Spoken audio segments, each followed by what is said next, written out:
Hello and welcome to Good or Bad. So the concept of an evil Superman is nothing new, and there are several comics that explore this. But what about an evil child Superman?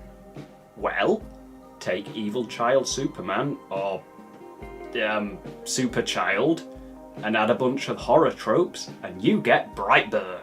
I should point out that this movie is not a Warner Brothers movie, and is not connected in any way to Superman or any other DC property. It merely takes the concept of our beloved Man of Steel's story and twists it. A lot. So, Brightburn. It's all about this kid, Brandon Breyer, who is played by Jackson A. Dunn. He's the evil super child. And his story naturally mirrors Superman's up to a point. That point being all of the murder. He crash lands in a ship as a baby onto a farm and is raised by the couple who find him. And they are Tori and Kyle Breyer, played by Elizabeth Banks and David Denman, who have been trying with no luck to have a baby. So they see this human-looking baby in a spaceship and see it as a gift from up above. As for the logistics of explaining a baby out of nowhere, who knows? So it's all pretty normal going until Brandon's 12th birthday, where things get a little weird with him. He discovers his powers.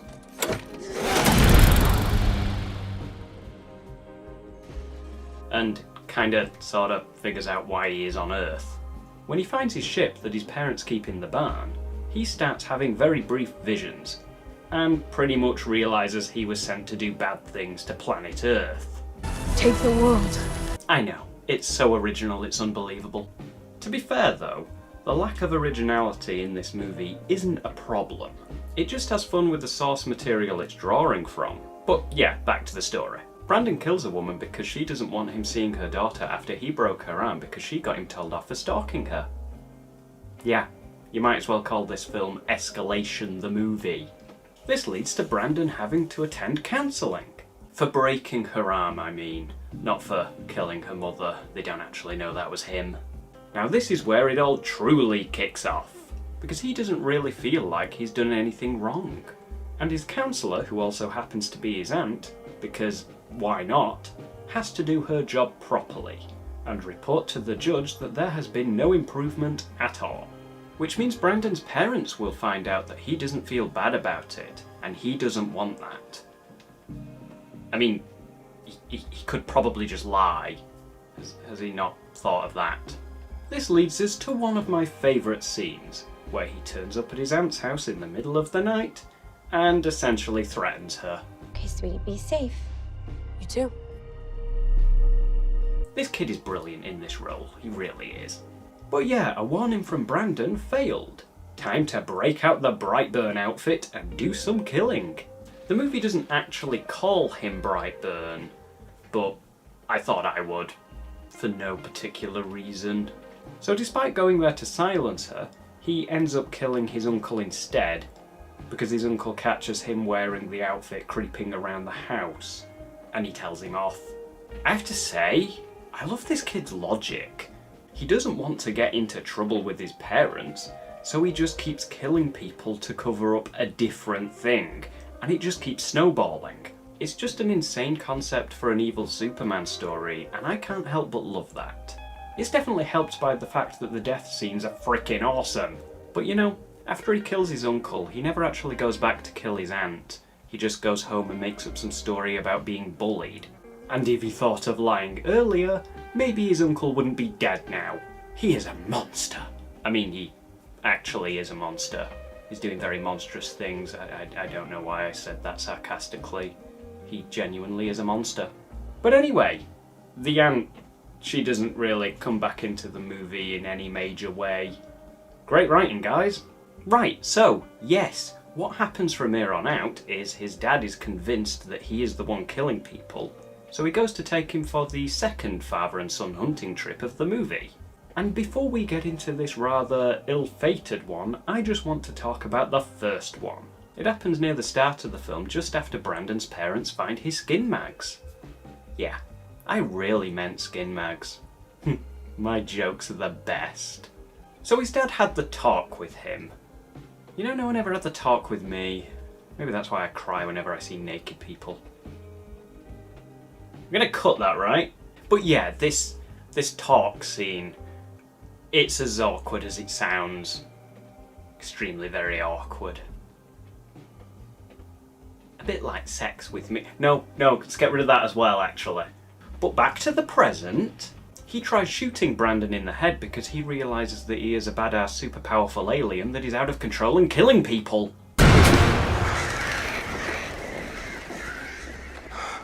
Just how did he think that would go? I mean, you said earlier that he had never been hurt in his life. You even saw him chew a fork. That was a funny scene. But shooting him was definitely a stupid idea. But at least his death scene looked cool. Now that's a bright burn. Nothing?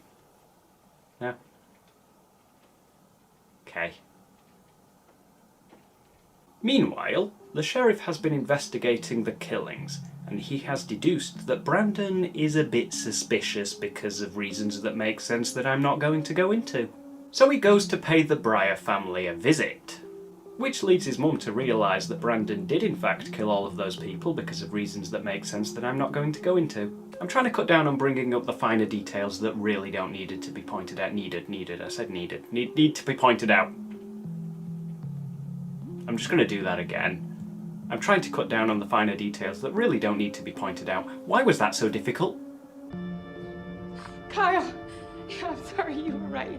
His mum rings his dad, but Brandon answers in a cool scene saying, I'm home, Mom. Where he kills 2 cops and has a final standoff against his mother, who knows his one weakness, because earlier she found out his skin can be cut by the metal from his ship. Yeah, it's his kryptonite. So she grabs a pointy bit of metal and tries her luck. It doesn't go her way. But how is he going to cover up all of this death and destruction? Well, with more death and destruction, of course. So he throws a plane at the house, which sadly we don't get to see because it just cuts to after the plane crashes. And that's where Brightburn ends, with Brandon being the only survivor of an unfortunate plane crash hitting his house and killing his family. Also, we see during the end credits Michael Rooker talking about crazy theories of other superpowered individuals, which I believe teases an evil Aquaman and Wonder Woman. Which sounds cool and all, but I am much more interested in an evil Batman vampire creature. But that's just because I'm a bit of a fan of Batman. But I like the idea of a big horror supervillain versus movie, with humanity stuck in the middle. It's a cool concept, but I think it would need some building up to. It definitely wouldn't be easy to pull off, but I do think there is potential. But yeah, that was Brightburn. It was pretty decent. It's not perfect. It does have its flaws, such as the writing isn't the best, which you can see in full effect whenever it just drops characters from the film, such as Broken Arm Girl and his aunt. Which is quite bad considering they are both major points in his journey towards becoming a villain. Plus they never go into more detail on where he came from. But hey, you could just call that sequel bait. Actually yeah, that's definitely sequel bait. And I just want to talk about what I thought this film might have been when it was announced. I thought it was going to be a more psychological film, where it takes the story of Superman as a baby crashing down to Earth, but instead of getting a good upbringing with good parents, he is a victim of neglect and bullying, and that's what causes him to snap when he gets his powers. A film where you could say that's what Superman could have become under those circumstances. And I think there are comics that go into this, but it would have been nice to see it on film. But that wasn't what this movie ended up being, and that's fine. This movie just wanted to be a simple film that just gives him a quick and easy excuse to start killing people. And like I said, that's fine. It does a decent job with that.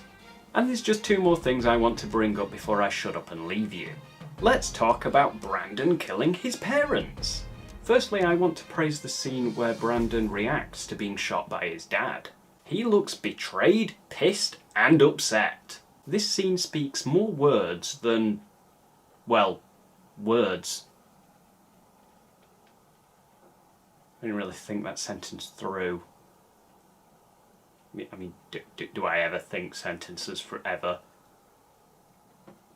I don't even know where this one's going, to be honest. It's not actually in the script. I always do that.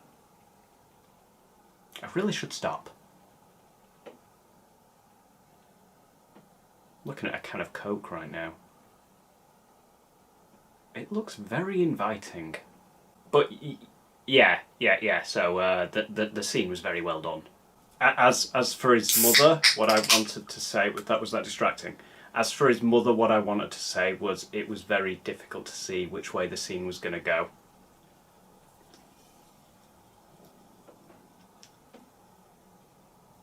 This probably wasn't a good idea either, to be honest.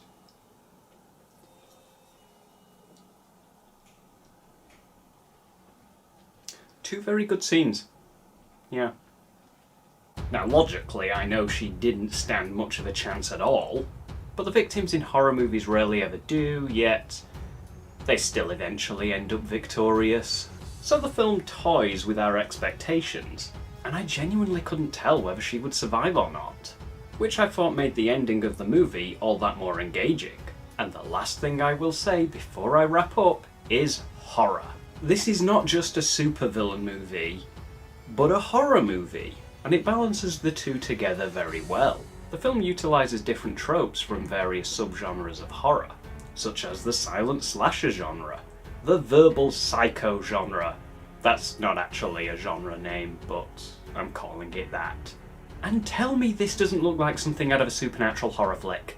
And I think that the fact that this is a supervillain horror movie is what helps separate it from the increasingly popular supervillain anti-hero genre. Even though almost all of them end up being a, look at me, I'm a bad guy, but I'm fighting worse bad guys. Although not all of them. God, I love that film. But Brightburn was a pure supervillain movie. There was no bad guy that was fighting worse bad guys. It was just a bad guy doing bad guy things. Logically flawed bad guy things, but still bad guy things. And I think that was about it, really. You have been watching Good or Bad, and I'll see you next time.